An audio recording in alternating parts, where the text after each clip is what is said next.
গাজীপুরে টঙ্গীর তুরাগ তীরে লাখো মানুষের অংশগ্রহণে আখেরি মুনাজাতের মধ্য দিয়ে শেষ হল তাবলিগ জামাতের বিশ্ব ইজতেমার প্রথম পর্বের দ্বিতীয় ধাপ।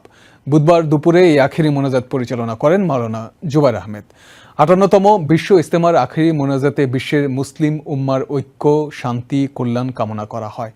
বাংলাদেশে সমৃদ্ধি সহ বিশ্বের মুসলমানদের নাজাত এবং দ্বীনের দাওয়াত সর্বত্র পৌঁছে দেওয়ার দোয়া জানানো হয়। ইজতেমা শেষে বাস এবং ট্রেনে ভিড় দেখা গেলেও শান্তিপূর্ণ ছিল মুসল্লিদের ঘরে ফেরা। খোলা আকাশের নিচে অসহায় বান্দা শূন্যের দিকে তাকিয়ে ক্ষমা, রহমত আর সান্নিধ্যের ফরিয়াদ মহান রব্বুল আলামিনের দরবারে। মনের যত কথা, যত চাওয়া, চোখের পানিতে আবেদন জানান আরশের মালিকের কাছে। বুধবার বেলা ১২টা থেকে শুরু হয় বিশ্ব ইজতেমার প্রথম পর্বের দ্বিতীয় ধাপের আখেরি মোনাজাত পরিচালনা করেন তাবলিগ জামাত বাংলাদেশের শীর্ষ মুরব্বী মাওলানা জুবায়ের আহমেদ। সকাল থেকেই মূল ময়দান সহ আশপাশে জড়ো হতে থাকেন ধর্মপ্রাণ মানুষ।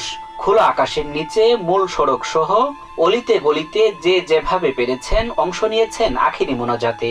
প্রায় আধা ঘন্টার মোনাজাতে পাপাচার, অন্যায় কাজ থেকে মুক্তি ছাড়াও পরিত্রাণ চাওয়া হয় পরকালীন জীবনের। এর আগে ফজর নামাজের পর আমবয়ানের মধ্য দিয়ে শুরু হয় শেষ দিনের কার্যক্রম। বয়ান চলে মধ্য দুপুর পর্যন্ত। দেশের শান্তি শৃঙ্খলা আর সমৃদ্ধি কামনা করা হয় মোনাজাত থেকে। মোনাজাত শেষে নিজ নিজ গন্তব্যে রওনা দেন বিভিন্ন জেলা থেকে আসা মুসল্লিরা।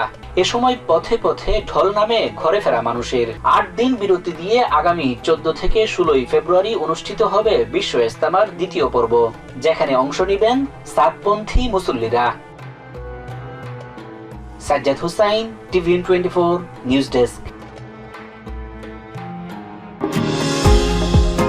নিউ ইয়র্ক থেকে সম্প্রচারিত টিভিএন 24 টেলিভিশন বিশ্বজুড়ে বাঙালির কণ্ঠস্বর।